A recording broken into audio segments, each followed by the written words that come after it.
Farida Nur Hasanah, kami persilahkan. Terima kasih, Mas Gibran. Apakah suara saya sudah terdengar? Ya, Ibu, sudah terdengar, Ibu. Ya, Bismillahirrahmanirrahim. Assalamualaikum warahmatullahi wabarakatuh. Selamat siang. Yang sama-sama kita hormati Bapak Dr. Imam Sujadi selaku Dekan FKIP Universitas 11 Maret. Kemudian yang kita hormati narasumber kita Bapak Rizky Mkom dari Amikom dan PT Spangku Jaya Abadi. Bapak Ibu dosen yang hadir pada kesempatan kali ini, seluruh peserta mahasiswa baik dari program studi S2 Pendidikan Matematik Universitas 11 Maret, juga dari seluruh Indonesia. Pertama-tama marilah kita panjatkan puji syukur kita kehadirat Allah Subhanahu wa taala yang pada kesempatan kali ini memberikan kita nikmat untuk bisa bertatap maya melalui sebuah ajang yang sudah reguler dilaksanakan oleh program studi S2 Pendidikan Matematik FKIP Universitas 11 Maret, yaitu webinar series. Bapak Ibu, serta rekan-rekan mahasiswa sekalian, webinar series pada kesempatan kali ini membawa tema yang sangat menarik. Ya, temanya adalah pembelajaran matematika inovatif melalui game edukatif berbasis AI dan storytelling. Kegiatan ini kami harapkan bukan sekedar untuk melengkapi mahasiswa prodi kami, tetapi juga memberikan wawasan kepada akademia dalam bidang pendidikan matematik sekaligus praktisi ya, Bapak dan Ibu guru yang ada di sekolah untuk bisa membekali kita dengan kemampuan membuat atau merancang pembelajaran matematika yang inovatif. Itu di satu sisi bagi para praktisi, tetapi juga harapannya melalui kegiatan ini bisa menginspirasi mahasiswa pada prodi pendidikan matematik, baik yang S1 maupun S2, untuk mencari ide-ide riset yang mendukung pada penulisan karya ilmiah dalam bentuk skripsi ataupun tesis. Saat ini kita ketahui bahwa inovasi dalam pembelajaran itu sesuatu yang harus begitu karena perubahan teknologi, perubahan zaman, dan problem yang semakin masif dan kompleks.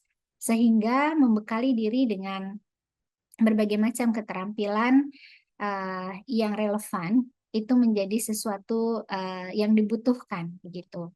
Selain itu tentunya melalui kegiatan webinar series ini kami berharap juga bisa mempromosikan dan memperkenalkan prodi kami, yaitu prodi pendidikan matematik yang memiliki visi keilmuan, um, ingin membantu, ingin menciptakan ya sebuah pembelajaran matematik yang relevan di semua bidang, karena kita tahu bahwa matematik itu ada di semua jenjang, kemudian juga dibutuhkan di semua uh, tipe sekolahan ya, entah itu di SMK ya, di semua bidang, sehingga um, hampir tidak ada sekolah yang tidak butuh matematik ya. Dan kita ingin membawa visi itu ya, menyebarluaskannya bahwa matematika itu relevan dan bisa diaplikasikan di semua bidang.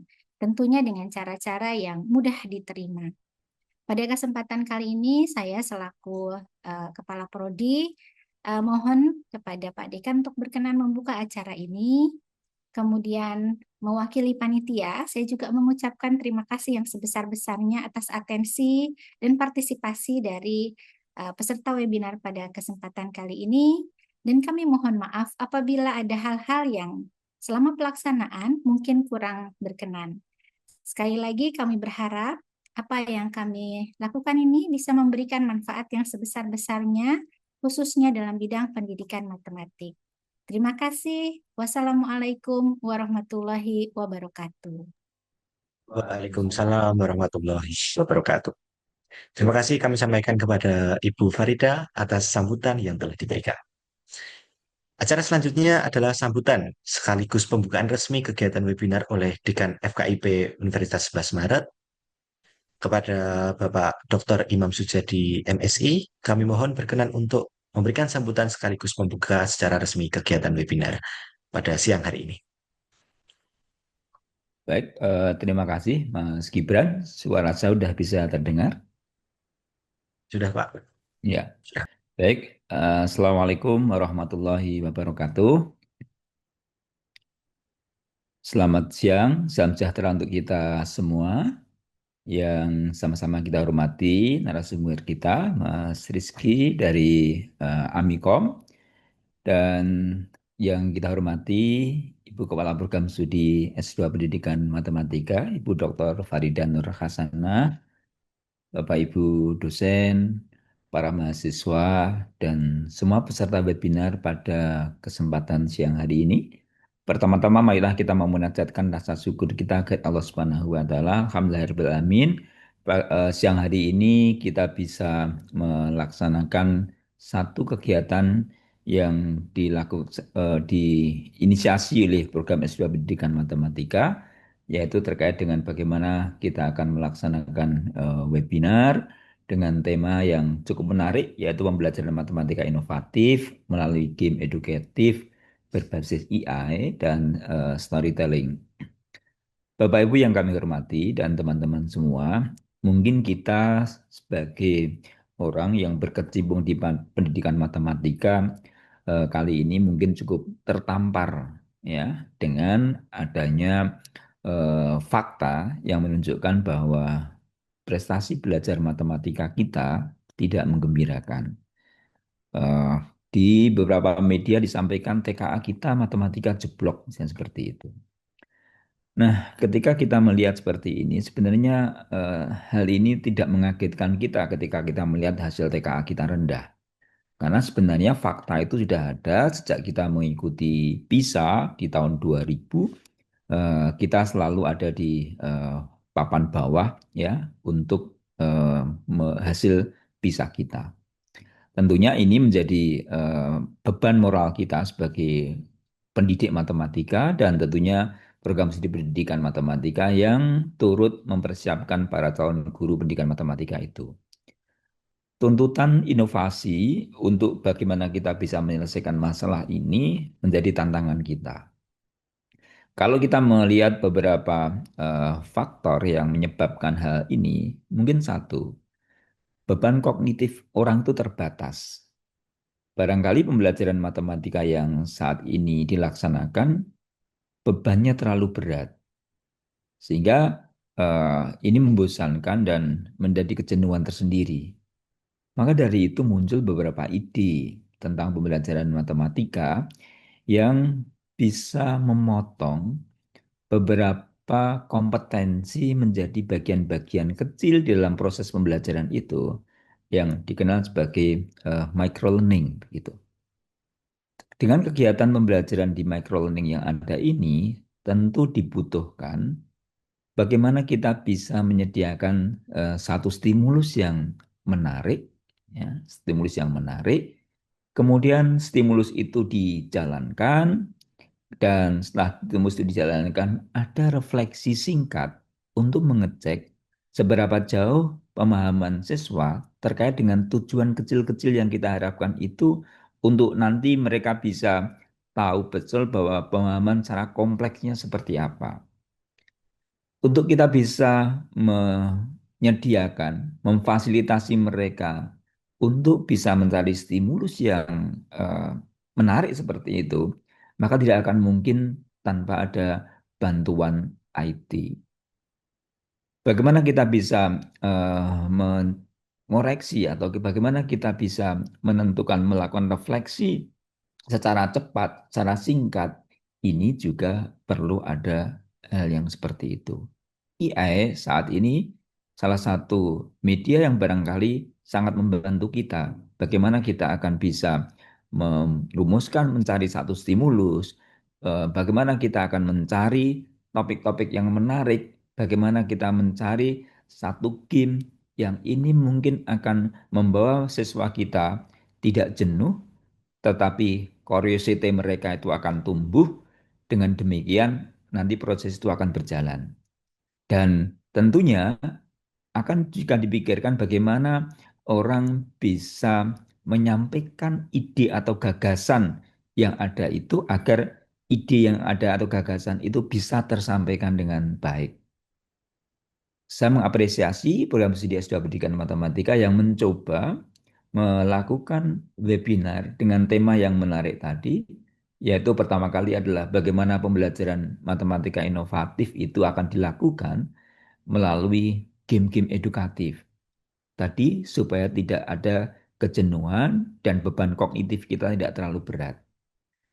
Kemudian yang kedua, ini akan memanfaatkan AI yang mau tidak mau kita akan bisa manfaatkan itu semua untuk meringan pekerjaan kita.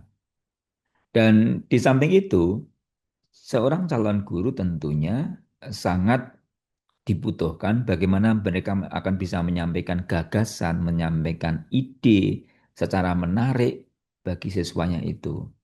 Maka ketika storytelling barangkali akan dilatihkan kepada kita semua, ini menjadi sesuatu hal yang sangat berharga bagi calon-calon guru ya ataupun bahkan Bapak Ibu guru yang saat ini sudah bertugas.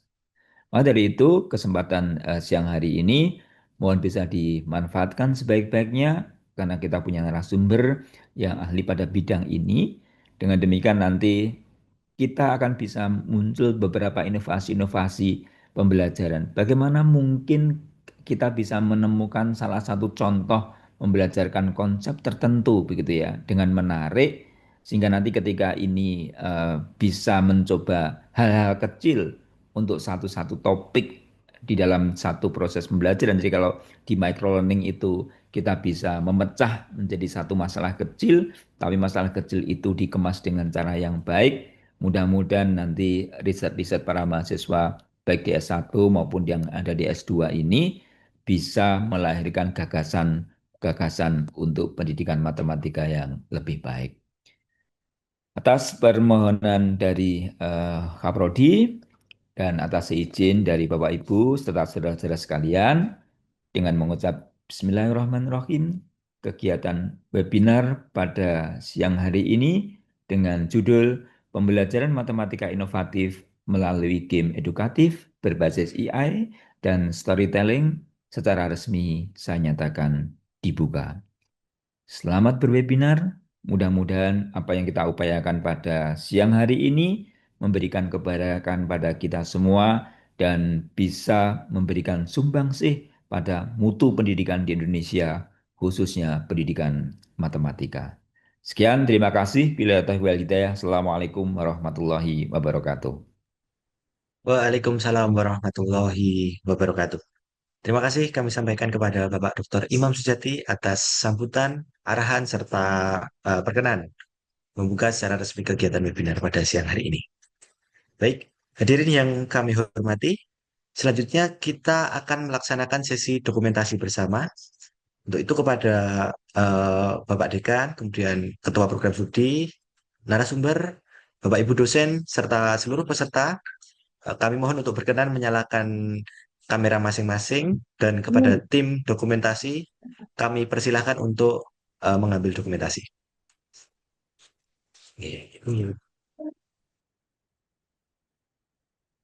Pengambilan sesi foto.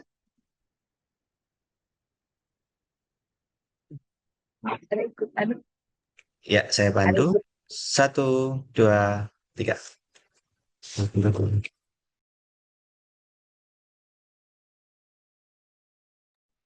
Ya, lagi. 1, 2, 3.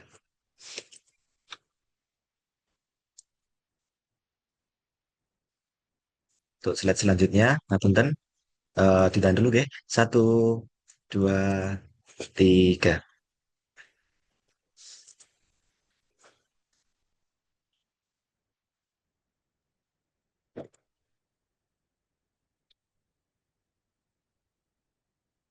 Baik, terima kasih.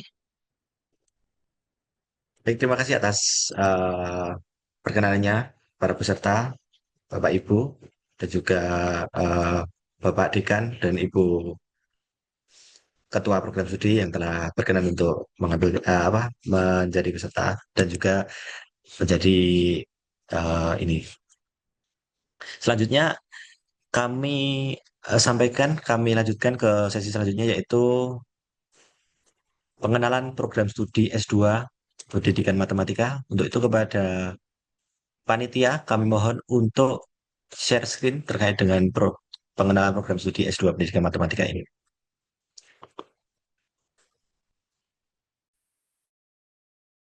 Terima kasih Mas Gibran. Ya.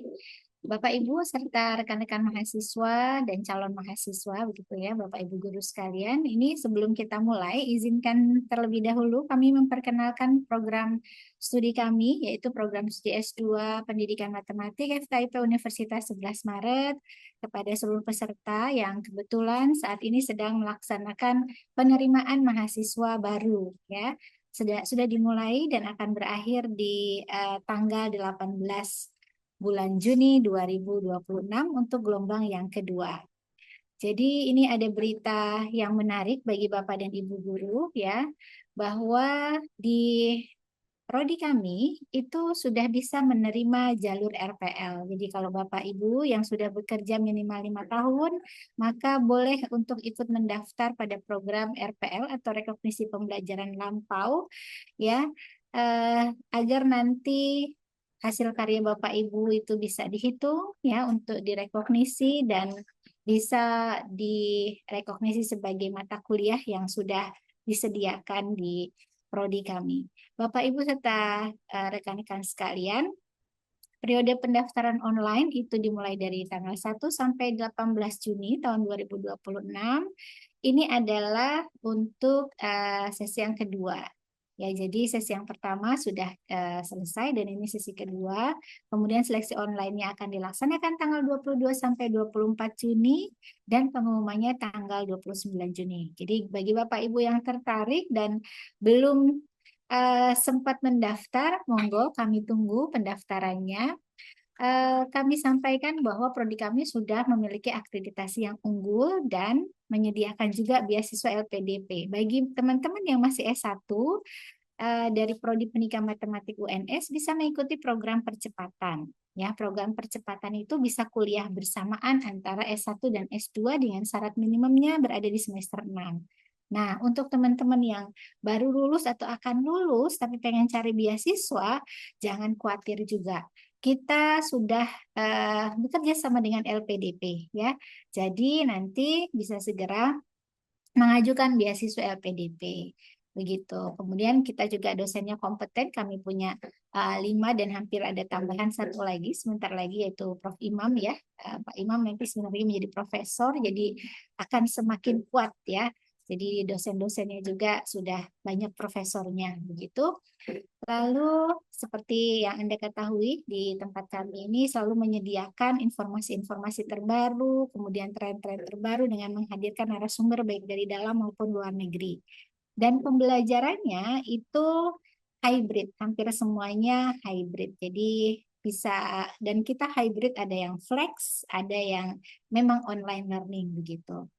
Jadi jangan ragu-ragu bagi mahasiswa S1, kemudian Bapak dan Ibu guru juga yang sudah lulus atau mau berkarir ya untuk bisa segera mencari informasi lebih lanjut di laman SPMB Universitas 11 Maret. Demikian, terima kasih. Saya kembalikan kepada Mas Gibran lagi. Ya, baik. Hadirin yang kami hormati, selanjutnya kita akan memasuki acara inti, yaitu sesi pemaparan materi dan tanya jawab. Oke, kami akan memanggil dulu Bapak Rizky, apakah sudah ada di... Halo, halo Mas. Assalamualaikum. Oke, ya. Namun sebelumnya, kami akan memperkenalkan secara singkat narasumber kita pada siang hari ini. Ya, beliau adalah Bapak Rizky Magister Komputer yang lebih akrab disapa Kak Sam Rizky. Ya. Nah, beliau merupakan dosen di Universitas Amikom Yogyakarta, sekaligus edugame spesialis yang berfokus pada pengembangan game edukasi anak. Selain itu, beliau juga aktif mengkampanyekan penggunaan board game atau permainan papan fisik ya sebagai solusi inovatif untuk mengurangi waktu anak di depan layar atau screen time, sekaligus mempererat interaksi sosial dan ikatan keluarga. Untuk itu, kepada Pak Rizky, kami persilahkan. Waktunya 1 jam dari sekarang, nanti dilanjutkan dengan sesi tanya jawab. Oke, thank you. Bentar, saya izin share screen dulu. Screen. Share on. Oke, sudah muncul ya. Ya, Oke, sudah Pak. saya full screen dulu. Oke, baik. Selamat siang. Assalamualaikum warahmatullahi wabarakatuh. Luar biasa ini. Terima kasih banyak Bapak Ibu dari UNS yang memberikan saya kesempatan untuk sharing ya. Hari ini kita obrolannya ini seru banget karena ini matematika dan AI ya. Kita akan bahas tentang AI dan tentunya gimana caranya ini dikemas dalam bentuk game edukatif dan storytelling gitu ya. Ini menarik banget. Jadi hari ini nanti kita lebih santai ya ngobrolnya. Nanti kita akan bahas beberapa hal yang menarik nih. Tadi dari Pak Dekan sudah menyampaikan bahwasanya matematika ini sesuatu hal yang unik ya, karena ada beberapa anak yang mungkin bukan nggak suka lagi, bahkan mungkin lihat angka aja udah langsung takut gitu ya dengan matematika. Kenapa sih? Ya ternyata setelah saya ngobrol-ngobrol, ketepatan saya sekarang lagi 3 tahun terakhir ini bikinnya game tentang matematika terus ya. Ternyata ketika ngobrol sama wali murid, ternyata ini masalahnya. Jadi sebenarnya terlalu abstrak gitu kan, nggak terlihat secara nyata gitu. Ini kemarin kita juga udah ngobrol dengan beberapa di Singapura, ternyata pakainya GPA itu ya ada dari konkret, pictorial ke abstrak. Nah di Indonesia tiba-tiba langsung abstrak gitu. Ini konkretnya aja belum paham, tiba-tiba langsung dikasih abstrak. Mungkin itu yang salah satu bikin anak-anak agak susah ya belajar matematika. Yang kedua tuh boring. Wah, selalu hafalan, drill gitu. Itulah kenapa di Indonesia juga banyak banget, terutama yang Gen Z ini banyak yang gagal move on. Karena dari kecil diajarinnya tuh hafalan, jadinya selalu mengingat masa lalu gitu ya. Wes abot ya ini. Kemudian yang terakhir kurang kontekstual ya, jadi nggak terkait dengan kehidupan sehari. Ngapain aku belajar ini? Ngapain aku belajar Pitagoras gitu? Kapan dipakainya ilmu ini gitu kan? Mungkin anak-anak yang kritis akan mikirnya kayak gitu. Nah, kita akan coba nih. Kita coba tes, bener nggak sih kondisinya kayak gitu. Jadi ini ada beberapa pertanyaan. Ini saya akan ngasih door prize. Door itu pintu, prize itu harga. Saya akan ngasih harga pintu buat yang bisa jawab ya. Kita coba nomor 1 dulu deh. Ini ada suhu AC. Ini sebuah ruang kelas. AC-nya itu 26 derajat. Ya kan? Terus disetel otomatis setiap eh, 5 menit itu diturunkan sebanyak 1 derajat Celcius. Berapakah suhu AC setelah menyala selama 1 jam? Ayo, silahkan ketik di kolom komentar yang benar akan dapat door prize dari saya. Wih, waktunya cuma 10 detik tapi ya. Kita hitung sampai 10 ya. 1, 2, 3, oke, 4, 5, 6, 7, 7 tambah 3, 10. Oke, ini jawabannya ada Widya 14, Sony 16, Nikmah Ika. Wow, mayoritas jawabannya 14 ya. Tapi yang benar jawabannya adalah Mas Sony Syarifuddin. Loh kok bisa 16? Jadi sebenarnya secara hitung-hitungan itu benar ya 14. Tapi secara jawaban itu yang benar adalah 16. Kenapa? Karena AC itu kalau teman-teman coba perhatikan itu mentok itu di 16 guys. Nggak bisa diturunin lagi ya nggak sih? Nggak bisa itu mentok di 16. Nanti Mas Sony silakan nanti hubungi panitia ya. Nanti akan ketawa dia bahagia banget. Oke, sekarang nomor 2. Yo, nomor 2.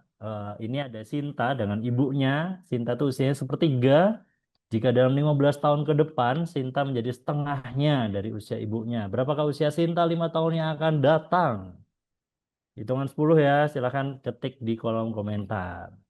10, 9, 8, 7, 6, 5. Nggak ada yang jawab nih. Susah soalnya.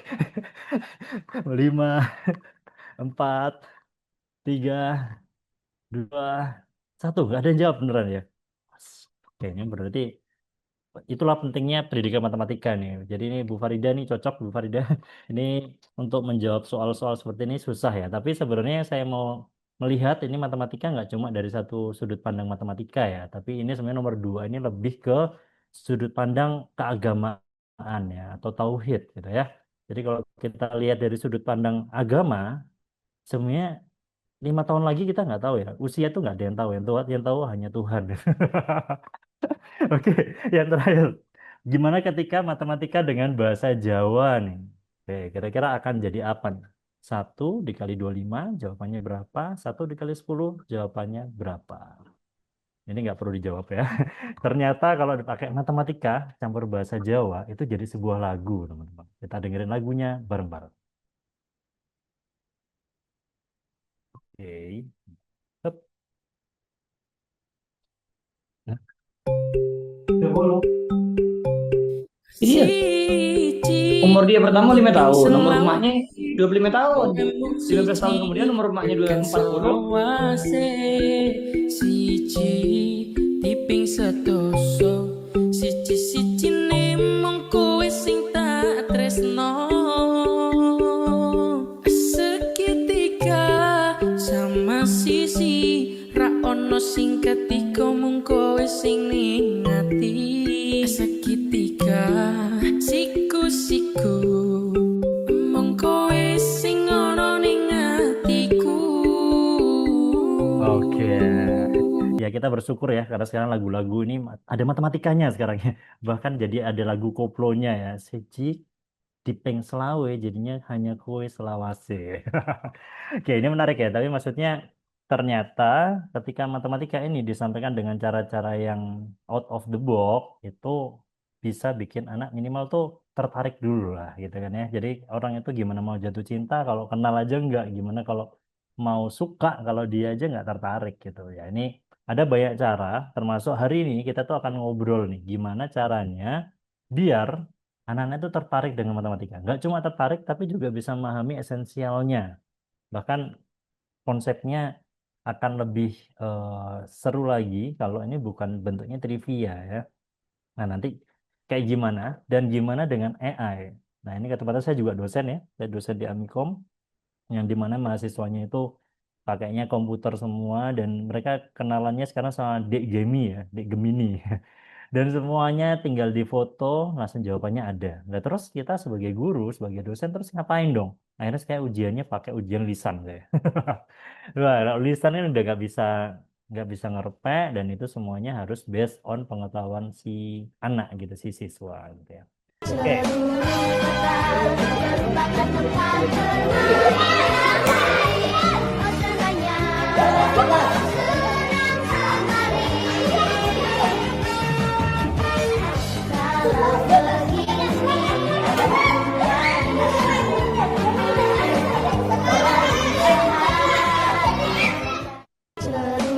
Oke, ini sekarang lagi fenomena banget di sekolah-sekolah sekarang sudah dibagikan ya sebagian besar itu TV yang luar biasa keren dan ini harganya sekitar 60 juta lebih gitu. Permasalahannya adalah apakah kita udah maksimal pakai itu.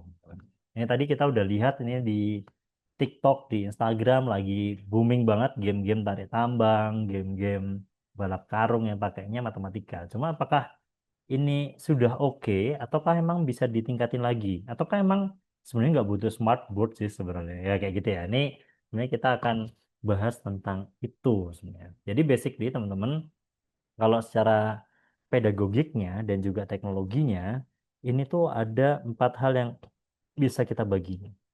Sebenarnya kalau teknologinya pas, ya, pedagoginya efektif, itu bisa jadi media yang tepat guna. Tadi kan sudah di-mention ya, saya emang banyak di board game, meskipun saya juga bikin game digital. Tapi ternyata di daerah 3T, di daerah bahkan di kota, itu malah sekarang kalau Gen Z ini ada bahasanya digital detox gitu ya. Kita udah terlalu banyak liatin layar di HP, habis itu di TV, bahkan di monitor juga ini digital semua. Tapi dengan adanya board game atau dengan yang analog ini ternyata juga punya nilai yang plus ya, yaitu digital ini ya, social bondingnya. Jadi ketika kita ngobrol di cafe itu harusnya ya ngobrol bukannya scroll gitu kan. Tapi, nah ini sayangnya ada juga yang semuanya pakai medianya terbatas, habis itu malah nggak tepat guna gitu ya. Nah, ada lagi nih, sayangnya ini yang terjadi di Indonesia. Jadi medianya canggih, harganya mahal, kok sayangnya cuma dipakai gitu doang. Bahkan saya ngobrol sama teman-teman guru yang di beberapa daerah ya di Jogja, itu malah hanya digunakan si layar smartboard tadi itu hanya dipakai buat ngeplay YouTube doang. Nah, terus ngapain kalau kayak gitu kan mending pakai proyektor aja ya gak sih? Terus yang diharapkan adalah yang nomor 4 harus, yaitu medianya bermakna dan juga berdampak. Nah, masalahnya ini nanti kalau kita nggak bisa menggunakan memaksimalkan itu, akhirnya ya bukan lagi deep learning ya, tapi akhirnya surface learning gitu, cuma sampai ujungnya aja. Bisa nggak sih kita tuh bikin pembelajaran yang fun, bahkan itu bisa pakai budaya. Nah, ini contohnya nih, kita lagi belajar tentang geometri. Spesifiknya adalah tentang transformasi geometri gitu ya. Nah, ternyata transformasi geometri cuma ada 4 ya.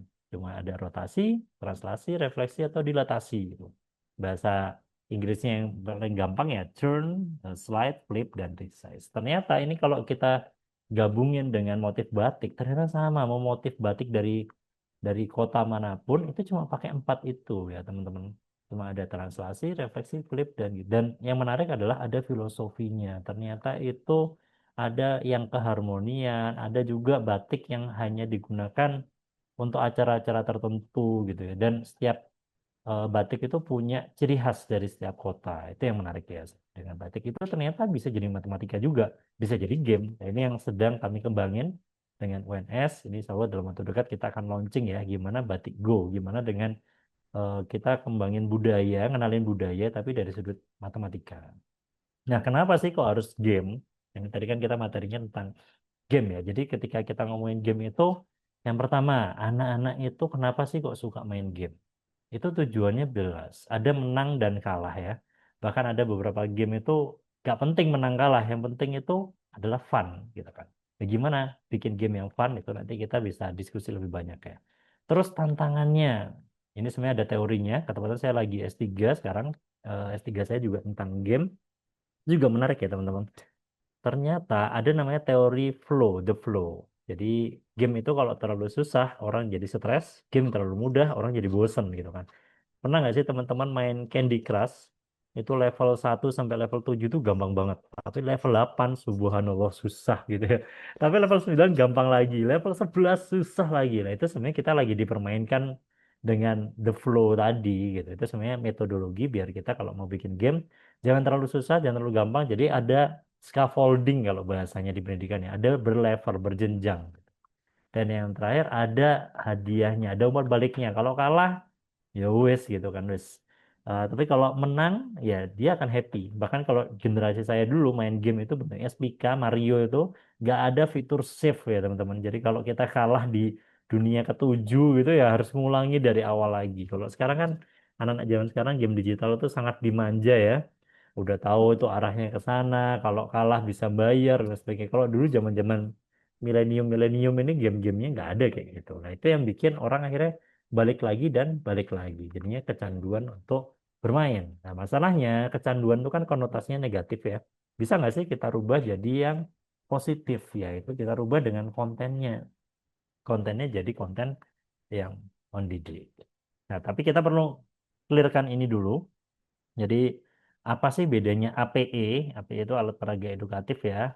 Kayak puzzle, habis itu ada apa lagi bedanya dengan mainan dan apa bedanya dengan game. Nah, ini saya pakai eh, definisinya si Ernest Adam ya. Jadi game itu ternyata yang pertama harus interaktif. Jadi kalau hiburan nggak ada interaksinya itu berarti bukan game. Bisa aja itu cuma buku doang atau kita cuma nonton doang gitu ya. Dan karena ini game harus ada pemainnya.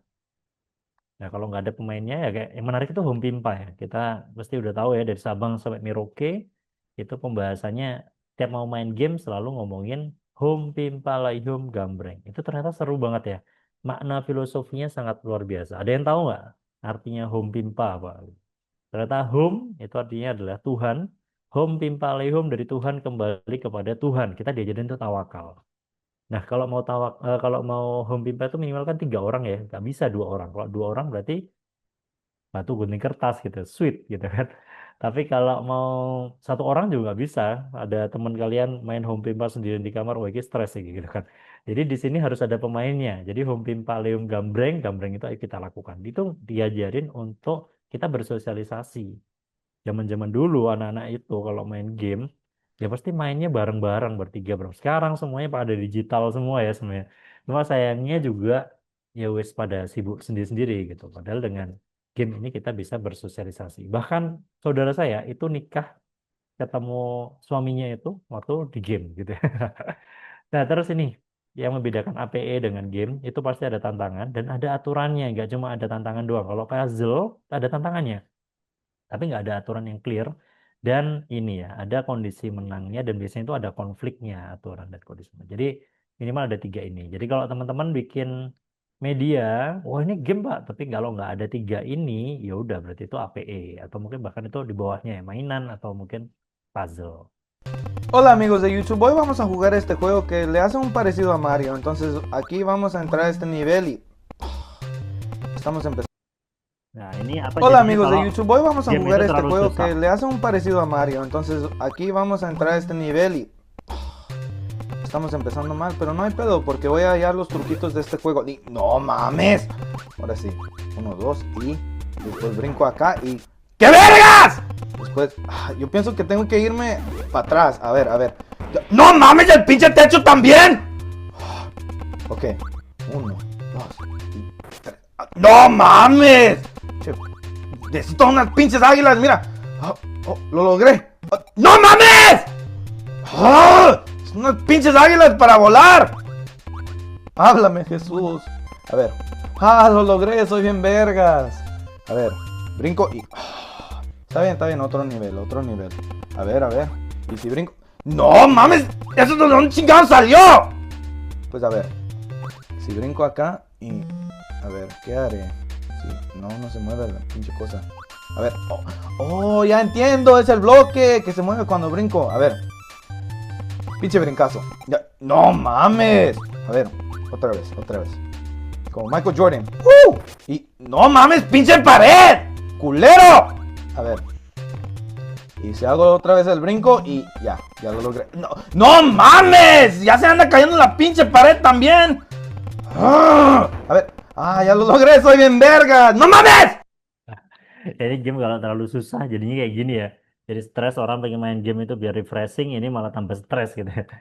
Oke, kita akan coba lanjut lagi. Gimana kalau kita bisa nggak sih ngembangin game yang Hola amigos de YouTube. gamenya itu fun, dan gimana caranya ketika gamenya ini disambungin sama matematika gitu ya. Jadi basically ketika kita ngomongin matematika kan ya ada beberapa hal ya yang bisa kita lihat, itu pasti akan ada problem ya. Kita dengan matematika itu bisa memformulasikan. Kemudian kita akhirnya bisa lihat pattern, terus gimana strateginya, cara nyelesainnya, sampai akhirnya kita bisa berpikir kritis gitu kan. Nah, itulah yang disebut dengan mathematical thinking. Bisa nggak sih ini dalam game itu bisa diterapin apa enggak gitu kan. Nah, ternyata ini nih, kenapa kok game ini cocok buat matematika? Yang pertama ini, kalau saya untuk anak TK, saya bikin game untuk anak TK, anak SD, goal utamanya tuh motivasi. Biar anak-anak tuh nggak takut dulu dengan angka gitu ya. Tapi ketika udah gede, udah mulai ngerti konsepnya, bisa nggak sih kita bikin game yang arahnya itu kolaborasi? Masalahnya di Indonesia ini kita tuh SMS ya. Senang melihat orang lain susah, susah melihat orang lain senang gitu. Jadi kalau kita tuh main game sukanya tuh ngisuin orang. Tapi ternyata ada loh game yang bentuknya co-op. Co-op itu berarti kolaborasi, kita akan mengalahkan game bareng-bareng. Dan bukan cuma latihan soal, tapi problem solving. Nah, itu di game itu yang menarik bisa ngelakuin itu semua. Oke, kita akan coba. Bisa nggak sih game ini kita bisa nebak ulang tahun orang dengan matematika? Mungkin ada yang mau ini, ada yang mau volunteer untuk ditebak ulang tahunnya. Boleh raise hand mungkin. Kita akan coba cek. Ini ada 100. Ada Mbak Zalfadina. Boleh dong open mic, Mbak, open mic, Mbak. Halo, Mbak. Halo, Panggilannya Kak Rizky. Mbak siapa? Halo, Mbak. Namanya Mbak siapa? Panggilannya? Zalfa. Mbak Zalfa. Oke, Mbak Zalfa. Kita akan coba cek ya, Mbak Zalfa ya. Jadi di sini nanti saya bisa nebak ulang tahunnya Mbak Zalfa. Saya nggak kenal Mbak Zalfa beneran ya. Oke, nanti saya bisa cek ulang tahun Mbak Zalfa, tanggal lahirnya ya. Nanti kita akan coba cek. Nah, ini adalah tanggal, ada 5 kartu ya Mbak ya. Saya akan tanya satu-satu Mbak. Oke, di kartu yang pertama ini Mbak, ada nggak tanggal lahir Mbaknya? Tapi jangan kasih tahu saya dulu ya. Ada apa enggak cuma gitu toh? Tidak ada. Tidak ada. Oke, yang kedua Mbak, ada nggak ini? Tidak ada. Tapi masih ingat ya tanggal lahirnya Mbak? Masih. Oh masih ya, oke. Yang ketiga, ada nggak? Ada. Ada, alhamdulillah. Yang ketiga, yang keempat, Ada. ada juga, alhamdulillah. Yang terakhir, Ada. tapi ini ulang tahunnya Mbak Zelva kan, bukan ulang tahunnya mantan kan ya? Iya, ulang tahun saya. Oke. Ini agak berat. Kedua, tatap mata saya jauh lebih dalam. Oh, enggak. Ulang tahunnya ini di atas 20 ya Mbak ya. Tepatnya adalah 30 kurangi 2 Mbak. Tanggal 28. Betul nggak Mbak? Betul. Yeay, tepuk tangan dong. Nah, oke, saya bisa nebak semuanya deh. Semua yang ada di Zoom ini saya bisa tebak semuanya. Caranya adalah kayak tadi ya caranya ya. Thank you Mbak Zalfa. Caranya di kartu yang pertama, silahkan cari. Kalau ada kasih centang. Ini ketepatan yang ini ulang tahun saya ya. Jadi ini kita kasih centang dulu. Kalau ada dikasih centang. Kalau nggak ada berarti kasih silang gitu ya. Ini ketepatan ulang tahun saya yang di sini ada, di nomor 1 ada, di nomor 2 nggak ada, nomor 3 ada, 4 ada, 5 ada. Oke, silakan 5 menit. Coba dicek teman-teman. Oh iya, wah kakak. Oh beda lagi nih. Nomor 2 masih ngitung dia tadi. Oke, masih ngitung usia tadi ya. Padahal usia nggak ada yang tahu. Oke, ini masih tentang ulang tahun. Sudah, sudah bentuknya kayak gini ya. Nomor satu, kartu nomor 1, nomor 2, nomor 3, nomor 4 teman-teman. Oke, kalau sudah, silahkan jumlahkan yang ujung-ujungnya aja nih. Di ujung-ujungnya itu dijumlahkan yang ada aja, yang nggak ada jangan. Jadi ini contoh punya saya, berarti 1 ditambah 4 ditambah 8 ditambah 16 gitu. Ya saya ngitungnya kan paling gampang yang 16 tambah 4 tambah 8 tambah 1. Berarti jawabannya adalah 29. Oke, coba teman-teman ada yang berhasil? Jawabannya benar atau salah?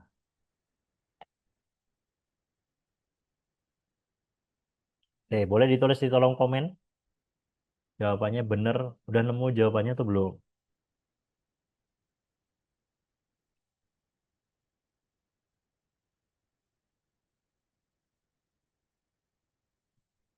Oke, mana nih? Belum ada yang nulis chat.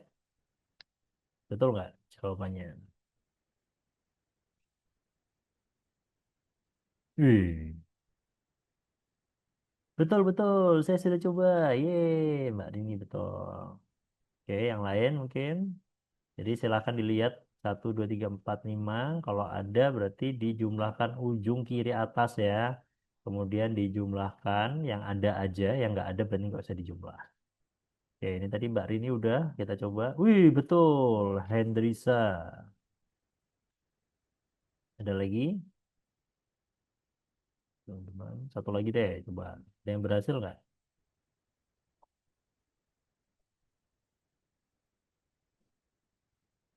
Hendrisa udah. Wih, betul. Widya. Oke ya. Dan ini adalah cara-cara gimana biar anak-anak itu suka. Ini sebenarnya kalau di matematika berarti math confidence. Biar anak-anak itu percaya diri dengan hitung-hitungannya gitu ya. Nah, ini sebenarnya saya bikin untuk targetnya adalah untuk anak SD ya, basically. Tapi ternyata waktu di pameran kemarin, alhamdulillah ketemu dengan 4 menteri ya waktu di event Belajar Raya. Ternyata yang beli malah mayoritas bapak-bapak. Ini mesti mau gombal-gombal ulang tahun, padahal ini PDKT pengen tahu ulang tahunnya aja gitu kan ya. Oke, dah ini basically kalau di komputer itu ada namanya binary number gitu ya. Jadi ini ternyata angka 19 itu kalau di komputer dia taunya adalah 10011. Jadi kalau ada berarti 1, kalau nggak ada itu 0. Nah ini jadi kalau 19 tadi adalah kayak gini cara bacanya gitu ya teman-teman. Tapi kalau ini kita sampaikan dalam bentuk ceramah kan bosenin ya. Jadi kita mengenalin konsep binary number ini lewat sebuah permainan. Nah, terus kenapa kok harus storytelling ini saya dikasih judul sama Bu Farida kemarin juga sempat shock ya. Ini banyak banget nih. Udah game, ada AI, ada storytelling. Tapi nggak apa-apa. Ini jadinya cakep banget nanti ya. So, kenapa kok harus storytelling? Jadi matematika itu kan sebenarnya cakep ya. Gimana jadinya kalau kita kasih tematik atau konteksnya. Konteksnya itu jadi sesuatu yang menarik. Daripada disuruh ngitung berapakah luas taman ini gitu ya. Ini kita kasih cerita-cerita dulu gitu. Ini saya kasih contoh. saya bikin game judulnya adalah Mystery Number. Ini konsepnya adalah ngajarin tentang number and operation. Ini kan basically ya angka selalu kayak gitu kan. Nah, ternyata kalau dibikin cerita jadi menarik nih. Jadi ini IP yang lagi saya kembangin ya. Ada Mari dan Caca. Dia itu karakter yang bisa masuk ke buku-buku gitu ya. Jadi ini ketika dia lagi masuk ke buku hewan, dia lihat nih kelinci dan monyet yang lagi berantem. Aku yang terbaik gitu kan. Ya udah deh, daripada kalian berantem, kita bikin lomba aja. Lombanya adalah ngumpulin pisang. Seharusnya yang menang itu adalah monyet, gitu kan. Sayangnya monyet ini nggak bisa matematika dan kelinci juga gitu. Jadi mereka harus, Mari dan Caca harus bantu monyet dan kelinci untuk menghitung jumlah pisangnya. Nah, kayak gitu kan akhirnya anak-anak kalau SD ya dia akan penasaran banget tuh gimana nih siapa nih pemenangnya gitu ya. Sebenarnya kalau SMP ya kita tinggal tingkatin lagi ceritanya, jangan cerita yang fabel, mungkin cerita tentang Borobudur maybe, tentang Sriwijaya maybe gitu ya. Jadi itu sebenarnya kalau konsep ini itu saya mau nunjukin kalau matematika itu ternyata nggak cuma hafalan loh. Contoh, ini kan maunya tadi angkanya tangannya 5 nih ya, dia nunjuk 5. Ternyata 5 itu bisa dipakai subitasi konsepnya. Bisa tambah satu sampai 5 kali. Bisa juga 2 tambah 2 tambah satu. Bisa juga 2 tambah satu tambah satu tambah satu gitu ya. Jadi anak-anak itu sebenarnya belajar matematika banget ini. Tapi dia nggak ngerasa kayak diguruin, nggak dikasih soal-soal ini. Bahkan kenapa judulnya Mystery Number? Karena nggak ada angka. Ini tuh angka 5 ini nggak ada ya sebenarnya. Ini cuma karena ada di slide aja. Di gamenya ya cuma gitu doang yang bikin anak-anak itu akhirnya belajar something tanpa kita harus menggurui gitu ya. Nah, gimana cara bikin game yang cakep? Kalau dari saya itu simple aja ya. Kalau kita mau bikin storytelling yang bagus, itu selalu harus ada hero-nya. Bayangin aja kita Marvel gitu ya. Marvel, kita ngomongin Spider-Man, itu pasti akan ada hero-nya. Hero-nya itu siapa? Kita bikin, silakan siapa. Kalau saya ada Mari dan Caca tadi. Dan dia lagi doing something. Dia mau ngapain? Tadi Mari dan Caca tadi mau membantu monyet dan kelinci gitu. Tapi ada obstacle-nya, harus kayak gitu ya. Nah, obstacle inilah yang nanti dirubah jadi challenge-nya. Ini challenge ya bacanya, bukan challenge. Kalau challenge beda lagi artinya. Dan akhirnya di ending ada reward-nya. Siapa yang akan jadi pemenangnya itu harus clear gitu. Ya udah, teman-teman kalau mau bikin cerita pakai 5 ini aja udah selesai.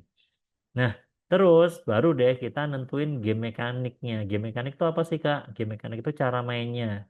Sayangnya kita tuh banyaknya di Indonesia tahu cuma ada monopoli luar tangga gitu ya. Paling mentok Candy Crush gitu. Nah, padahal itu tuh bisa disambungin dengan taksonomi Bloomnya. Kita sebagai guru, sebagai dosen kan akan mikir nih, ih aku ngajar ini contoh kayak tadi, Mystery Number. Itu tuh saya tingkatnya sudah di create gitu ya, bukan lagi remember karena tadi anak-anak sudah bisa membuat operasi bilangan gimana cara hasilnya 5 gitu kan.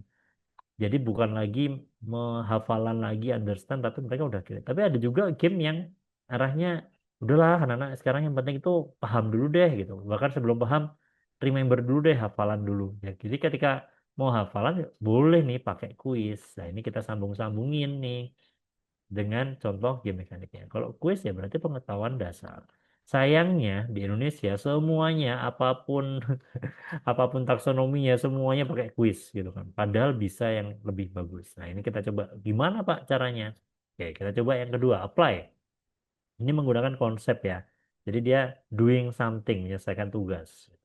Ada lagi yang analyze, menentukan pola, menemukan pola, hubungannya kayak gimana, bahkan mengevaluasi. Ini bisa aja kita bikin game kayak truth or dare, tapi kita ganti nih true or false kayak gitu ya. Jadi mereka harus bisa decision making dan yang endingnya adalah bisa create atau menciptakan kayak tadi ya contohnya. Oke Kak, gimana contohnya kalau yang LOT gitu, low order thinking? Ya ini pakainya tadi ya, remember dan understand. Oh ternyata ada loh, ini contoh-contoh teman-teman boleh dong dibuka aja nanti aplikasinya, websitenya. Ini selalu gratis, dia pakainya remember nih. Ini hanya hafalan operasi hitung ini persis kayak ya kita lah drill ya, latihan soal kayak gitu doang. Tapi ada juga yang remember dan understand. Jadi ini nggak cuma drill latihan soal, tapi dia juga harus memahami gimana topik-topiknya, konsep tentang ini ya topik matematikanya. Ada lagi yang remember lagi. Nah, ini yang lot gitu. Terus ada lagi yang hot. Nah, yang hot ini sudah harus bisa menganalisis, sudah bisa apply. Nah, ini contohnya Dragon Box, nanti bisa dimainin aja ya teman-teman. Jadi ini gimana nih caranya biar dia bisa jadi setara, gitu kan. Ada lagi masih di Dragon Box, ini eksplorasi geometri melalui penalaran. Bisa nggak sih? Ini bisa menganalisis gitu ya. Sampai ini kan kelihatannya cuma ini ya, ini kelihatannya itu cuma ABC gitu ya, pilihan ganda. Ternyata ini bisa apply, analyze, dan juga mengevaluasi. Oke, pertanyaannya boleh dong ditulis di chat ya, teman-teman. Game yang tadi saya tunjukin, game tarik tambang yang dipakai di smartboard, itu masuknya lot atau hot? Ya, silahkan ditulis di kolom komentar. Game tarik tambang yang tadi cepet-cepetan tadi, itu masuknya lot atau hot? Low, oke. Nah, Atika, low bed atau lot ini? Oke, low. Ya, low order thinking boleh, lot juga boleh. Oke, lot ya. Ya, itu. Berarti teman-teman udah mulai paham ya. Ternyata ketika gamenya cuma gitu ya udah, anak-anak itu paling mentok cuma, cepet-cepetan aja. Cuma sayangnya ketika game yang kayak gitu, itu anak-anak yang nggak begitu apa ya, mungkin kan ada gini loh. Ada loh anak-anak yang jagonya itu di geometri gitu kan. Kan matematika itu ada 5 ya. Ada number and operation, ada geometri, ada aljabar, ada measurement ya pengukuran, dan juga sampai ada statistik gitu. Nah, ternyata ada yang memang jagonya dia di geometri. Ketika diarahin kayak gini, wah mereka pusing. Tapi ada juga yang jagonya emang measurement gitu kan. Jadi ketika cepet-cepetan kayak gini, sayangnya adalah anak-anak yang nggak begitu cepat ngitungnya, dia akan kalah. Padahal matematika itu, ya meskipun sebenarnya matematika itu ada yang cepat dan tepat ya, tapi ada juga yang memang butuhnya problem solving gitu kan. Pinginnya ada yang arahnya itu lebih analytical thinking, ada critical thinking kayak gitu. Jadi itu kembali lagi dikembalikan kepada guru nih, atau si yang pembuat gamenya. Kita tuh mau apa yang mau ditonjolin, itu berarti nyambungnya ke CP-nya atau capaian pembelajarannya. Terus gimana Kak kalau game digital yang lain? Nih yang cocok buat matematika, itu yang pertama bisa puzzle solving. Tapi ini masih mirip-mirip dengan drill ya, tapi tergantung gimana kita menyediakan mekaniknya nanti. Ada pattern recognition. Jadi saya tuh juga lagi bikin kayak ginian, pattern recognition itu game tentang coding. Jadi coding itu bukan berarti harus bisa nulis bahasa pemrograman, tapi itu kita pakainya computational thinking gitu ya. Jadi bisa nggak sih coding by color gitu. Kemudian bisa juga exploration. Nah ini exploration ini menarik banget. Tadi banget saya baru main gamenya dari teman-teman UNS Pasca Sarjana, itu ada yang membahas tentang aljabar, tapi konteksnya adalah perahu gitu kan ya. Gimana caranya perahu ini bisa nyampe di titik koordinat tertentu. Itu kan menarik banget ya. Pakai konsep-konsep eksplorasi. Ada lagi resource management. Tadi juga ada dari teman-teman yang di sini, itu luar biasa sih. Ini kayaknya baru ada di UNS ya, pendidikan matematika yang pakainya game gitu, board game tadi menarik banget. Itu ada yang pakai resource management juga. Dia temanya tadi itu tentang sulap ya. Tapi sebenarnya tentang lagi-lagi tentang aljabar. Padahal aljabar itu kan angel ya, angel-angel. Tapi ternyata bisa disampaikan dalam bentuk resource management atau set collection. Itu cakep banget tadi. Bisa juga decision making. Ini nanti ada pilihan ABC, pilih yang mana, mana jalur yang tercepat kayak gitu-gitu ya. Bisa juga collection atau set collection. Jadi ini tadi ada yang bikin kayak Uno, judulnya tadi itu apa ya tadi? Apa mas? Tadi judulnya lali. Pokoknya dia depannya tuh se, ya nanti saya cari ya. Pokoknya dia tuh setara lah, judulnya itu setara. Gimana setengah dia harus nyari sampai 0,5 kayak gitu-gitu kan. Itu juga set collection itu menarik itu. Kemudian ada rute, bikin jalan. Bikin jalan itu juga peluang bikin kisruh juga ya. Sebenarnya ini saya punya game yang mau saya launching, itu gamenya tentang route planning gitu ya. Ada construction, ini tadi juga gitu, ada salah satu mahasiswa magister yang bikin tentang construction atau berdesain. Dia konsepnya itu adalah eh, bangun ruang ya, pakai kubus, tapi dilihat dari depan, dari atas, dari samping, itu kan cakep banget ya. Nanti mekaniknya bisa jadi deduction. Nah, nyambitnya deduction. siapakah aku? Jadi kalau teman-teman main ke mall, main aja ke tempat-tempat yang ini ya, tempat-tempat bocil-bocil itu ada game judulnya WMI. Dia disuruh nyari karakter, ada berapa itu? Ada 20 kalau nggak salah ya. Terus kita disuruh nebak. Dia cewek, oh bukan, oh bukan. Pakai kacamata nggak? Oh bukan. Oh, rambutnya panjang atau pendek kayak gitu. Akhirnya nebak si orang itu atau bukan. Itu juga berpikir kritis ya. Nah, ini yang tadi saya bilang ya, pemetaannya ke topik-topiknya bisa pakai operasi hitung, bisa pakai pecahan, geometri. Ini bisa sesuai dengan angkanya. Ini contohnya statistik, itu bisa pakai nomor 5. Decision making. Oh, ternyata bahan MBG, loh kok jadi MBG nih?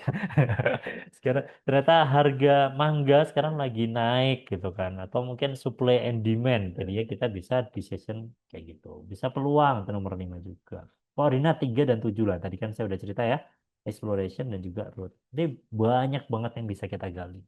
Kak, bisa dong dikasih contoh? Oke, kita kasih contoh. Ini board game yang lagi saya bikin ya, teman-teman. Jadi saya lagi bikin capaian pembelajarannya adalah siswa ini mampu menghitung operasi pada garis bilangan. Garis bilangan itu kan lompat-lompat kayak gini ya. Oke, ini udah clear. Baru nih nanti kita akan lihat ya capaian pembelajarannya. Terus saya naikin nih taksonominya kayak gimana. Aku pingin yang hot nih, yang evaluate gitu. Anak-anak harus bisa mengevaluasi, bahkan kalau bisa sampai create. Berarti kan di situ akan ada kalimat-kalimatnya ya biasanya ya. Nah, terus ini contoh evaluasinya yang mana? Oh, rute mana yang paling cepat, rute mana yang paling banyak keuntungan. Jadi ini, oke, ini udah dapat taksonominya dan CP-nya udah dapat. Baru deh saya lihat yang halaman yang tadi. Oh, game mekaniknya berarti apa nih yang cocok gitu ya. Yang cocok saya pakainya route atau path planning. Dah, terus saya kepikiran nih gimana ya caranya biar anak-anak itu kontekstual banget gitu kan. Udah deh, tak sambungin karena ini buat SMP kelas 7. Jadi saya lihat tuh, oh ternyata mereka udah ada pelajaran sejarah. Dan akhirnya saya pakai jalur rempah Nusantara. Ini storytellingnya. Jadi nanti di sini anak-anak itu si siswa itu akan berperan sebagai saudagar yang pakai perahu ya. Terus dia itu harus ngumpulin, ternyata Indonesia dulu kenapa kok kita dijajah lama banget, karena kita tuh punya banyak rempah-rempah gitu ya di seluruh Indonesia. Bahkan waktu itu rempah itu harganya lebih mahal daripada emas. Dan mereka tuh pakai ini jalannya, angin monsun namanya. Nah, bisa nggak ini dijadiin board game atau dijadiin game digital? Ya bisa banget. Yang tadi kan kata kuncinya udah dapat ya. Oh, capaian pembelajaran ini, taksonominya ini, baru deh kita konversi jadi mekanik dan storytelling itu jadi kontekstualnya. Ya, ini monggo. Kalau tadi kan saya kasih contoh yang batik gitu ya. Batik Go itu pakai itu. Terus ini Nusantara, gitu. Space Horizon Nusantara. Ada nggak Kak game yang lain? Ada. Tadi Space Horizon udah kita skip ya. Batik tadi udah juga. Tapi ini sudah ada capaian pembelajarannya. Pasti kayak gitu konsepnya kalau saya bikin game ya. Jadi harus ada 4 ini tuh harus benang merah, harus nyambung. Bisa nggak Tepel Arsitek ini ngomongin tentang Prambanan gitu. Tapi yang pengen ditonjolin adalah luas, luas, luas dan kelilingnya gitu kan. Game mekaniknya ngapain? Connection, story-nya ngapain? Itu ada clear. Mystery number, ini tadi saya cerita ya, deduction. Tracer of traction itu bisa juga gitu ya. Jadi habis ini teman-teman silahkan, ini kalau masih ada waktu, coba teman-teman nanti habis ini bikin ya ide. Sekarang aja deh, ini masih lama kan? Masih setengah jam kan? Oke, coba deh. eh Beberapa dari teman-teman boleh silahkan coba ngide aja CP-nya itu bab apa gitu ya. Ini paling gampang CP ini lihat dari ini, tentukan dulu kelasnya, mau SMP SMA, jenjangnya dulu ya, SD SMP SMA, terus tentukan kelasnya, habis kelasnya lihat bukunya, di situ akan ada banyak bab tuh ya, kalau bisa spesifik di satu sub bab. Nah, setelah nemu CP, carikan taksonominya, mau taksonomi yang apa. Nanti game mekanik kalau emang teman-teman belum begitu paham, nanti bisa saya bantu. Nah, kita fokus di 2 dulu. Setelah itu, nah ini teman-teman bisa nentuin story-nya. Story-nya mau pakai story apa. Ini kebetulan kan yang dari tadi saya tunjukin itu lebih ke budaya ya. Terus sebenarnya bisa aja dengan kehidupan sehari-hari kayak arsitek, kayak, atau mungkin kayak tadi ya makan siang, atau mungkin pengelola restoran atau something. Itu boleh banget. Game yang buat anak SMA Pak Rizky. Bisa, ayo, monggo. Yo, coba. Teman-teman kalau ada yang punya ide, boleh banget sharing hari ini. Ini baru ide doang ya, belum dieksekusi. Nanti kita bisa coba ya. Oke, waktunya 5 menit ya. Silahkan ditulis di kolom komentar idenya. Ini contoh-contohnya tadi. Ya, silahkan.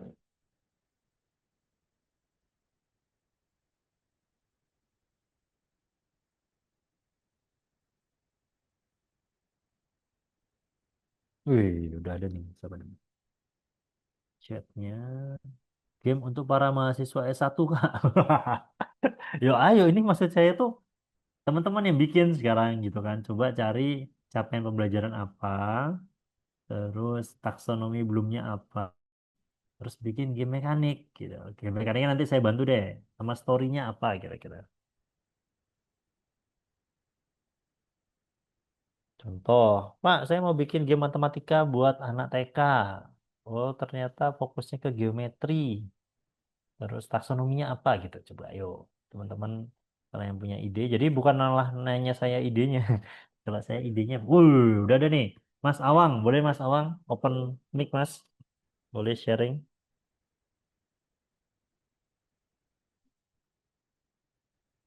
Mas Awang bisa open mic Mas? Iya, Boleh di-share. Ini maksudnya gimana Mas? iya Mas Rizky. Eh, ini capaian pembelajaran ini itu tentang pecahan ya. Ada soal perhitungan penjumlahan, pengurangan, perkalian, pembagian, atau operasi campuran. Hmm. Taksonominya C3 mengaplikasikan. Kemudian di gamenya itu mekaniknya itu koleksi kartu Pokemon. Oh, oke. Jadi Menarik. setiap siswa itu mengerjakan soal, ya dia akan mendapatkan Pokemon. Semakin susah soalnya, maka Pokemon yang didapat semakin langka gitu. Hmm, hmm, hmm. Oke, ini berarti Pokemon ya, pakai IP-nya Pokemon. Nah, ini yang tadi saya cerita, Mas. Jadi mungkin ini yang bisa, ini bagus banget ya idenya. Berarti ini untuk anak jenjang kelas berapa nih, Mas? SD, SD. SD kelas 4 ya? Atau Iya. kelas berapa nih? Ya, ini yang tadi saya cerita, Mas. Jadi sebisa mungkin kita malah menghindari yang konsepnya mengerjakan soal, Mas. Gitu. Jadi kalau ngerjain soal, ini konsepnya nanti jadi kita cuma ngerubah mindah ya, cuma mindah LKS ke kartu doang. Ya kayak kita main monopoli, ada kartu kesempatan, ntar ada soalnya lah. Sebisa mungkin malah menghindari itu. Tapi kita bisa aja, contoh nih, penjumlahan atau pengurangan. Ya gini, jadi kartu ya gambarannya. Ada kartu, ini contohnya nih. Mungkin ada 17 nih. Ada angka 17. Nah, anak-anak gimana harus harus nyusun gimana hasilnya itu jadi 17 kayak gitu, Mas. Tapi bentuknya jangan soal. Jadi mungkin ada 17 nah, temanya tadi kan Pokemon tuh. Pokemon itu ternyata dia punya jangan 17 ya, soalnya 4 aja deh. Pokemon yang punya ekor 4 itu tuh harus didapetin dengan apa kayak gitu, Mas. Mungkin caranya kayak gitu ya, Mas ya. Tapi idenya udah bagus, thank you, Mas. Jadi itu bisa dikembangin seperti itu. Oke, ini ada Mbak Rini Kurniasi. Saya pernah buat game materi peluang, Pak, untuk anak SMA kayak menemukan harta karun. Pakai APK yang ada, saya masukkan bisa. Coba pakai manual, bisa. Cuma masalahnya upload HTML nggak kuat karena asetnya besar. Oke, gimana nih Mbak Rini? Boleh cerita Mbak Rini? Bisa open mic mungkin? Nah, kan dalam bentuk kayak gini Mbak, mungkin Mbak. Capaian pembelajarannya apa, taksonominya apa, coba. Oke, izin ya Pak. Ya, Eh, Suara saya masuk ya? masuk, masuk. Ya. Jadi capaian pembelajarannya sebenarnya mau kan udah selesai materinya. Nah, habis itu tinggal latihannya. Jadi kayak menemukan harta karun tapi berjenjang. Level 1 nanti dia dapatnya apa yang bisa dipakai untuk menemukan harta karun. Terus di Mm-mm. level 2 tingkatan soalnya masih naik lagi gitu. Jadi cuman perkara soalnya tingkatannya naik-naik aja gitu. Jadi belum yang seperti yang disampaikan tadi kalau memang ada kriterianya kayak gitu, baru sekadar itu gitu. Oke, oke. Memang itu Mbak ya. Thank you banyak Mbak Rini. Jadi memang Ya, mayoritas di kita di pendidikan itu sangat inspirasinya sangat kuis ya yang tadi ya kalau kita lihat tuh meskipun sebenarnya soalnya itu bisa aja sih dibuat plot dan sebagainya ya Tapi sebenarnya yang harapannya itu eh, jadi kalau ini konsepnya lebih ke gamification Mbak Rini. Tadi Mas apa tadi satu lagi tadi itu juga masih gamification. Nah tadi apa bedanya gamification dan edu game? Jadi ketika gamification itu cuma jawab soal, ya kan kuis ya, jawab soal terus dapat poin. Terus akhirnya dapat leaderboard gitu. Terus siapa yang paling banyak poinnya? Udah gitu doang. Tapi ketika game based learning atau educational game itu malah belajarnya itu ketika main. Jadi sebisa mungkin malah menghindari soal-soal kayak gitu nggak ada gitu ya. Jadi konsepnya kalau tadi materinya tentang apa ya Mbak Rini ya? Yang dibikin nih anak SMA ini. Peluang ya. Nah, di peluang itu kan malah kalau peluang malah bagus banget tuh. Peluang berarti kan mekaniknya bisa pakai ini tadi ya, ada decision make, ya mungkin ada cerita yang kalau di game itu ada banyak banget sistemnya. Jadi kita harus contoh nih, kita berperan sebagai pedagang yang kita tuh jualan banyak buah gitu ya. Ternyata di bulan ke Oktober ternyata buah itu mangganya itu banyak. Akhirnya harga mangga itu turun. Apa yang akan kita lakukan? Itu kan sebenarnya peluangnya something like that lah ya. Intinya itu udah langsung kontekstual dan bentuknya itu bukan lagi soal, tapi sudah langsung di gamenya itu. Mungkin nanti kawan-kawan kita bisa diskusi lagi. Thank you Mbak Rini. Mungkin ada lagi yang lain? Ada yang mau sharing? Oh, ini tadi Mbak Rini lebih ceritanya tentang teknis ya, gimana upload HTML dan sebagainya. Ini kalau yang sesi ini memang saya belum sampai ke teknis ya teman-teman. Saya hanya lebih ke konseptualnya karena ya ketepatan saya dosen di game gitu ya. Jadi banyak banget yang jago bikin game, ngerti cara pembelajarannya. Jadi ya gamenya tuh mayoritas kayak Mario, jadinya mayoritas tuh kayak Flappy Bird kayak gitu kan. Padahal kan sayang banget ya kita bisa banyak hal yang bisa kita gali. Soalnya mekanik itu bisa kok kita kolaborasi gitu kan. Jadi yang kalau saya sih harapannya dengan teman-teman pendidikan matematika itu malah secara konseptualnya itu cakep. Jadi pembelajarannya itu harus mengena dulu. Kan yang paling paham capaian pembelajaran ya harusnya dari orang pendidikan gitu kan. Sedangkan orang-orang IT ini kan cuma gimana cara bikin gamenya tok gitu kan. Oke, ini ada lagi nih. Iya Pak, benar. Baru gamifikasi belum bisa ke educational game. Wes. Oke. Oh, ada lagi nih. Sorry. Satu lagi nih. Topik. Wah, Mbak Rida. Transformasi geometri. Wah, cakep nih. Peserta didik dapat melakukan transformasi tunggal, refleksi, transisi, rotasi atau dilatasi pada titik garis dan bangun datar. Wah, oke, cakep. Ini kalimatnya udah lengkap banget. Mekaniknya belum dapat ya. Terus pengenalan konsep dari konkret berupa. Oke, nah yang dimaksud dengan story itu Mbak siapa tadi Mbak Rida. Coba bikin cerita Mbak. Ceritanya itu entah itu kerajaan kayak entah itu ngambil dari budaya atau dia ini kalau saya karena saya gamenya itu buat bocil ya, saya riset dulu apa sih bocil tuh yang paling menarik buat mereka. Ternyata bocil tuh nomor satu adalah dino. Jadi saya bikinnya game tentang dino gitu kan. Nah, ini kalau anak SMP itu kira-kira tentang apa nih? Mbak Rida boleh open mic Baik, Pak. Selamat siang. ya.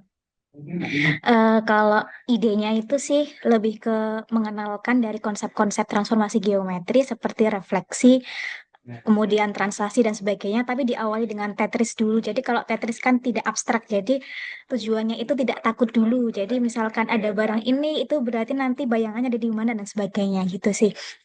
Kemudian mekanisnya saya kurang tahu tadi lupa mekanisnya macamnya apa aja jadi belum sampai ke sana gitu. Kemudian level-level selanjutnya itu kalau sudah paham mengenai konsep mengenai transformasi geometri kemudian dilanjutkan dengan Tetrisnya tadi diganti dengan titik. Jadi udah mulai ke titik jadi mulai ke abstrak gitu.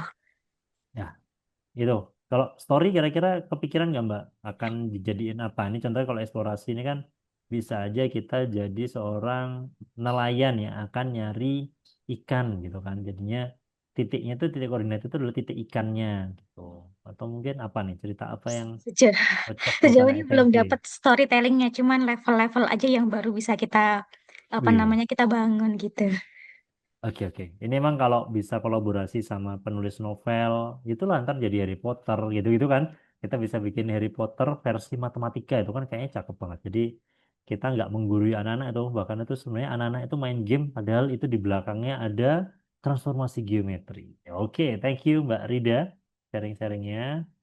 Kemudian ini masih ada lagi nomor nanti ini kita coba bahas selanjutnya ya Mas Muhammad Febri. Oke. Jadi terus gimana dong? Ini tadi kan kita belum ngomongin AI nih. AI ini dipakai buat apa? Jadi yang pertama bisa sebagai co-designer, bisa brainstorming. Oke, tadi kan Mbak Rida tadi idenya udah bagus. Coba aja masukin ke ChatGPT. Tapi kalau saya lebih ke Gemini ya. Bedanya itu kalau Gemini ini pakainya database-nya dari Google. Jadi dia bisa banyak tahu gitu. Kayak kemarin saya coba kepo gitu kan, lagi iseng. Saya mau beli MacBook nih, MacBook Neo atau MacBook Air. Mending pilih yang mana? Kalau Gemini dia langsung tahu tuh. Di ChatGPT dia ngomong MacBook Neo. Kayaknya Apple nggak pernah ngeluarin itu deh katanya. Ini gimana sih ChatGPT ini gimana? Tapi kalau di Gemini dia banyak, kalau kita mau brainstorming bisa pakai itu ya. Tapi apapun AI-nya terserah lah ya. Jadi mungkin Mbak Rida tadi bisa masukin aja ke Gemini tuh. Saya punya capaian ini, terus saya apa tadi? Chatnya tadi untuk anak SMP gitu ya tadi ya. Terus ada lagi SMA, sorry SMA, dan materinya tentang transformasi geometri gitu contohnya. Terus karena tadi belum dapat ini, Mbak Rida tadi belum dapat story-nya, coba buatkan 10 opsi cerita gitu kan. 10 opsi cerita tentang ini. Nanti dia akan banyak 10 kan, kita tinggal milih gitu kan. Itu boleh banget. Terus habis itu, aduh, mekaniknya nggak ngerti, cari deh. Berikan 9 opsi mekanik yang sesuai dengan capaian atau taksonomi saya, dengan capaian pembelajaran saya kayak gitu. Ntar jadinya dia punya banyak, tapi jangan plek ketiplek ya. Itu biasanya kan dia cuma bisa brainstorming kan, jadi nggak langsung bisa kita pakai full. Tapi kalau emang mau ini, mau coding, bahkan sekarang di Canva itu udah bisa Canva coding, itu bisa pakai AI. Tapi kan itu tadi saya bilang ya, sebenarnya meskipun saya orang teknologi, saya bilang teknologi ini cuma sebagai tools. Jadi ya kita gamenya tuh akan semuanya akan kayak Flappy Bird, semuanya akan kayak Monopoly, semuanya akan jadi kuis. Yang bisa punya otaknya ya kita gitu kan. Ini capaian pembelajarannya apa, taksonominya di mana, itu baru kita kembangin. Nah ini contohnya kalau di board game, kita bisa bikin mengenerate petanya. Kalau emang nggak bisa gambar, mereka gambarnya udah cakep-cakep kok. Saya aja pakai ChatGPT yang 70.000 itu, gambarnya udah cakep banget meskipun untuk prototipe ya. Tapi kalau emang dijual massal ya saya pakai Illustrator memang. Tapi minimal akan mempercepat proses ini ya, prototypingnya. Nah ini ya, jadi AI itu kita gunakannya kayak gini gitu ya. Tapi jangan plek ketiplek, dan itu tetap harus diujikan ya ke ahli dan juga ke calon customer kita atau calon siswa kita yang mau pakai gitu kan. Nah, ini ya, overall yang saya obrolin hari ini itu cuma ada 6 ini ya teman-teman. Yang pertama kita harus tentuin CP-nya dulu atau learning objective-nya. Nah, habis itu kita tentuin taksonominya. Baru deh taksonomi ini dirubah jadi game mekaniknya. Terus kita tambahin kulitnya. Kulitnya itu storytelling biar anak-anak ini tertarik gitu ya. Dan lebih kontekstual ya ceritanya. Kalau bingung-bingung baru pakai AI. Nah, terakhir goalnya itu ngapain sih? Biar kita ada deep learning-nya. Nah, ini ketepatan kami di Jogja itu sering banget bikin event-event. Kalau emang teman-teman tertarik dengan konsep-konsep edu game, nanti bisa ikut materi-materi ya. Ada fundamental game design. Ini sekarang saya lagi diminta Dinas Pariwisata Provinsi DIY untuk melatih 20 guru tuh. Jadi ada guru, ada game designer, ada ilustrator. Mereka kami latih 4 hari plus 4 bulan inkubasi. Dan gamenya bagus-bagus kemarin alhamdulillah. Nah ini kita akan banyak bikin-bikin kayak gitu, entah itu online, entah itu offline. Ini kebetulan saya lagi di Solo, lagi di UNS. Nanti mungkin teman-teman kita bisa ngobrol di UNS, kita bisa bikin festival mungkin edu game ke depan, dan itu sangat inilah kita bisa berkolaborasi banyak hal. Ini nomor HP di admin ya, dan ini Instagram kami sebangku.edugames, boleh di follow. Nanti kita akan ngobrol-ngobrol banyak, dan juga yang pasti kalau pengen bikin edu game terutama matematika yang paling bagus ya cuma ada di UNS, apalagi di Pasca Sarjana. Langsung marketing aja saya. Cocok ya jadi marketing. Oke.